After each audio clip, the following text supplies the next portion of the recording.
अस्सलाम वालेकुम दोस्तों, मैं हूं डॉक्टर अशरफ, आपका फैमिली फिजिशियन। आज हमने डिस्कस करनी है सीएनएस की बाकी मेडिसिन्स। आज की मेडिसिन है फिनालिजीन, और फिनालिजीन को हम यूं डिस्कस करेंगे कि it is mono amine oxidase inhibitor. Monoamine oxidase क्या होता है, इसको जान लेते हैं कि monoamine oxidase is a mitochondrial enzyme. Mitochondria क्या पढ़े थे हमने? वो माइटोकॉन्ड्रिया जो सेल के अंदर पावर हाउस का काम करते हैं और एंजाइम एक्टिविटी भी करते हैं। And monoamine oxidase is a mitochondrial enzyme found in nerve and other tissues. ठीक है, नर्व्स में ज्यादा पाए जाते हैं। In the neuron, MAO, monoamine oxidase, MAO बोलेंगे इसको हम आगे से, functions as a safety valve as MAO inactivates any excess neurotransmission। तो न्यूरोट्रांसमिशन जो हो रही है, जो नर्व्स का फंक्शन हो रहा है, उसको ये एक तरह से लिमिट करता है और सेफ्टी वेल्व का काम करता है कि ओवर न्यूरो ट्रांसमिशन ना हो जाए या एक्सेस न्यूरो ट्रांसमिशन ना हो। Mechanism of action of monoamine oxidase inhibitors. अब इनहिबिटर्स वो मेडिसिन होंगी जो एमएओ को उस फंक्शन से रोकें या इनहिबिट करें। Most MAO inhibitors form a stable complex with the enzyme to increase the storage of क्या norepinephrine, serotonin and dopamine within the neurons। अब इसका ये फंक्शन या एक्शन है कि ये एंजाइम के साथ एक स्टेबल कम्प्लेक्स बना लेता है, just to increase the storage of neuro norepinephrine, serotonin and dopamine. ये तीन क्या चीजें हैं? नॉरएपिनेफ्रिन, सेरोटोनिन और डोपामीन। ये हैं जनाब न्यूरो ट्रांसमिटर्स। न्यूरो ट्रांसमिटर्स हैं। एक्शन। अब action of this drug is, MAO inhibitors के एक्शंस की बात कर रहे हैं कि these drugs are used to inhibit the action of MAO, that is enzyme MAO, monoamine oxidase को inhibit करते हैं and enhances the activity of neurotransmitters। अब वो जो न्यूरोट्रांसमीटर्स इसने सेव किए हैं, उनकी एक्टिविटी को ज्यादा कर देगा। Therapeutic uses: MAO inhibitors are used for the treatment of depression। Depression, बहुत दफा आपने ये लफ्ज सुना होगा कि फलां को डिप्रेशन है, अम्मा को डिप्रेशन है, अब्बा को डिप्रेशन है, बच्चों को डिप्रेशन है। ये एक बीमारी होती है जो आपको लो मूड में रखती है। Patients with low psychomotor activity में ऑल्सो यूज दीज एजेंट्स। अब ये एमओ इनहिबिटर्स दो जगह काम करते हैं, डिप्रेशन में और लो साइकोमोटर एक्टिविटी में। ये दोनों याद रखने हैं आपने। डिप्रेशन की डिटेल अगर जरूरत पड़ी तो हम बताएंगे आपको। फार्माकोकाइनेटिक्स क्या होती है इसकी? These drugs are well absorbed after oral administration. अब ओरल एडमिनिस्ट्रेशन हर मेडिसिन में ही आ रहा है, सीएनएस की मेडिसिन में ओरल एडमिनिस्ट्रेशन है। MAO inhibitors are metabolised and excreted rapidly in the urine. गोया कि लिवर में मेटाबोलाइज हो गए और किडनी से एक्सक्रीट हो गए। वही इसकी फार्माकोकाइनेटिक्स है, जो दूसरी मेडिसिन की है। एडवर्स इफेक्ट्स क्या होते हैं? बुरे इफेक्ट्स इसके क्या हो सकते हैं? इसमें हेडेक्स आपको बहुत सवियर होते हैं, स्टिफनेस ऑफ द नेक, गर्दन की अकड़न आ सकती है, टेकिकार्डिया, दिल का बहुत तेज चलना हो सकता है, हाइपरटेंशन, ब्लड प्रेशर का ज्यादा होना हो सकता है। They are the common adverse effects of MAO inhibitors.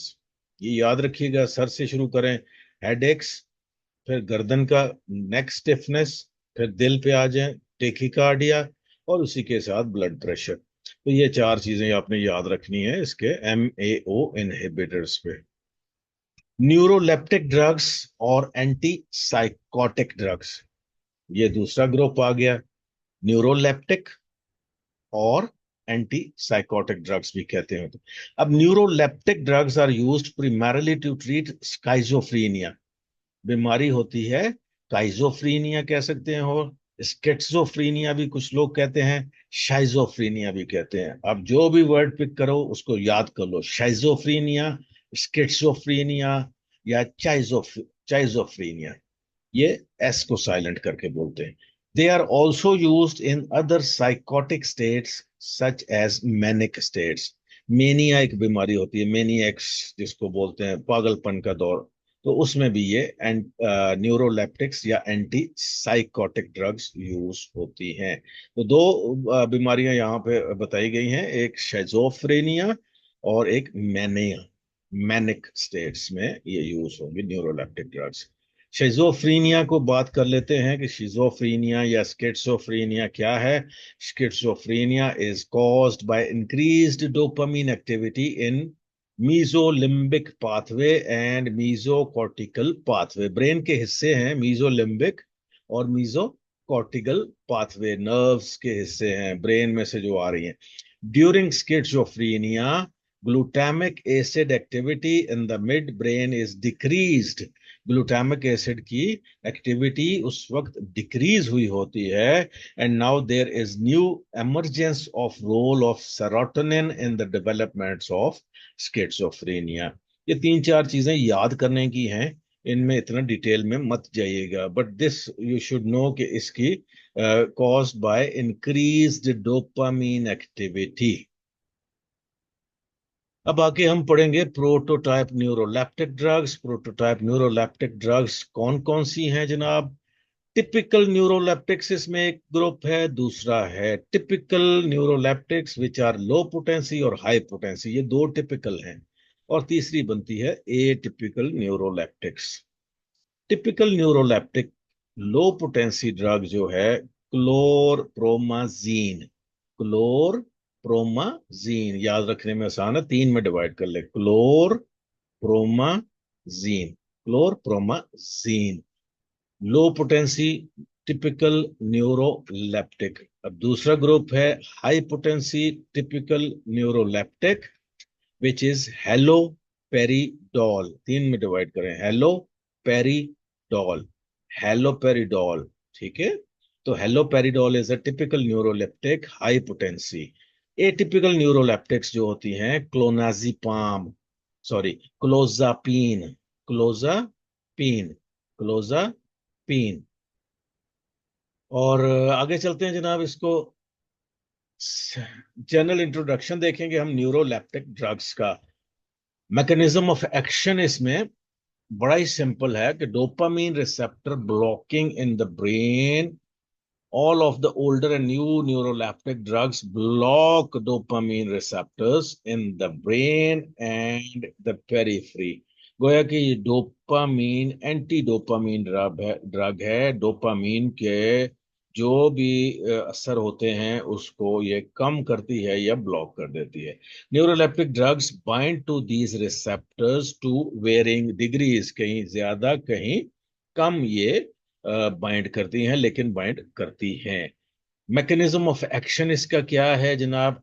Serotonin receptor blocking activity in the brain, some of these also inhibit serotonin receptors, ठीक है। तो सेरोटोनिन रिसेप्टर्स ब्लॉकिंग एक्टिविटी भी होती है इनमें। और दूसरी, आगे चलते हैं जनाब, actions. Actions, actions of what? Neuroleptic drugs, जो हमने अभी डिसाइड किए हैं कि तीन किस्म की होती हैं न्यूरोलेप्टिक, क्लोरप्रोमाजीन, हेलोपेरिडोल और क्लोजापीन। इनका जो मैकेनिज्म ऑफ एक्शन हमने पढ़ लिया, अब इनके एक्शंस हमने देखते हैं। All of the neuroleptic drugs can reduce the symptoms of schizophrenia या schizophrenia by blocking dopamine receptors in the brain. देखिए कितना आसान है इसको याद करना, पीछे एक्शन भी इसका यही बताया गया। It blocks the dopamine receptors, ठीक है। ब्लॉकिंग करते हुए ये क्या फायदा देती है? इट ट्रीट्स द स्किज़ोफ्रेनिया के सिम्टम्स को, शिज़ोफ्रेनिया के सिम्टम्स को ट्रीट करती है। इसका अदर एक्शन है, it is an strong anti emetic effect. Most of the drugs have anti emetic effect. Anti emetic क्या होता है? उल्टियों को रोकने वाला। एमिसिस होता है उल्टी का आना, ठीक है। तो एंटाई एमेटिक हुई ड्रग, जो जो भी ड्रग एंटाई एमेटिक होगी वो उल्टी को रोकती है, कै को रोकती है। अब इनका एक्शन देखते हैं। It has antimuscarinic effect, तीसरा एक्शन ये आ गया कि एंटाई मस्करेनिक इफेक्ट है। Some of the neuroleptics produce anticholinergic effect also. Antimuscarinic और एंटाई कोलिनर्जिक, ये याद कर लें, काफी होगा इसके लिए। अब therapeutic uses, the neuroleptics are considered to be the only efficacious treatment for schizophrenia। अब स्किज़ोफ्रेनिया बहुत लोगों को होती है, लेकिन इसका एक बहुत ही एफिकेशियस, कामयाब जो इलाज है, these are the neuroleptic drugs. Prevention of severe nausea and vomiting, जैसे हमने बताया कि ये इसका इफेक्ट एंटी नोजिएटिंग भी है, एंटी एमेटिक है, तो वॉमिटिंग और नोजिया को रोकने के काम भी आती हैं। Old neuroleptics are useful in the treatment of drug induced nausea and vomiting. जैसे कुछ पेशेंट्स को लॉन्ग टर्म हमें देनी पड़ती हैं एंटी कैंसर ड्रग, कैंसर की जो मेडिसिन है उसमें फिर उसका एक साइड इफेक्ट होता है कि उल्टियां बहुत आती हैं, तो उसमें ये हम न्यूरोलेप्टिक ड्रग्स भी यूज कर सकते हैं। इसके अदर यूजेस आते हैं। The neuroleptic drugs can be used as tranquillisers. Tranquillisers क्या होते हैं? नींद देने वाले अनासर, जो सुला दें, जो आपको बेहोश कर दें। These drugs with combination also used for treatment of chronic pain। अब ये chronic pain, जो पुराने दर्द हो जाते हैं, दूसरी दवाइयों से इलाज नहीं हो रहा होता उनका, या असर नहीं हो रहा होता, तो उस वक्त ये मेडिसिन भी आप शामिल कर सकते हैं। और एंजाइटी पेशेंट्स में भी इसका यूज देखा गया है। इसके फार्माकोकाइनेटिक्स क्या होते हैं, बॉडी इसको किस तरह डील करती है। Oral administration is a successful one. After oral administration the neuroleptic shows variable absorption. ठीक है, इनकी वेरिएबल होती है, फौरी तौर पे सारी की सारी एब्जॉर्ब नहीं हो जाती। These agents readily pass into the brain, अब ब्लड ब्रेन बैरियर के पास कर जाती हैं, तो ब्रेन पे इफेक्ट इसका आसानी से हो जाता है। एडवर्स इफेक्ट्स क्या हैं जी? मूवमेंट डिसऑर्डर्स कर सकता है ये आपको, क्या अनबैलेंस कर सकता है, ठीक है। ट्रेमर्स, ट्रेमर्स ये होते हैं कि हाथ में इर्ताश आ गया या कांपने लग पड़ा बंदा। कॉन्स्टिपेशन, कब्ज का हो जाना, फुजले का रुक जाना जिस्म में। यूरिनरी रिटेंशन, पेशाब का रुक जाना। कंफ्यूज हो जाना, बंदा कंफ्यूज रहता है, कंफ्यूज स्टेट में रहता है जब तक दवाई का असर रहता है। और सेक्सुअल डिसफंक्शंस, जो कि आपके मर्दाना कमजोरी या मर्दाना सेक्सुअल फंक्शंस में भी कमजोरी आती है। Thanks for being a good student, always keep learning. Learn करेंगे तो पास होंगे। ये इम्तिहान देना कोई आसान नहीं होता।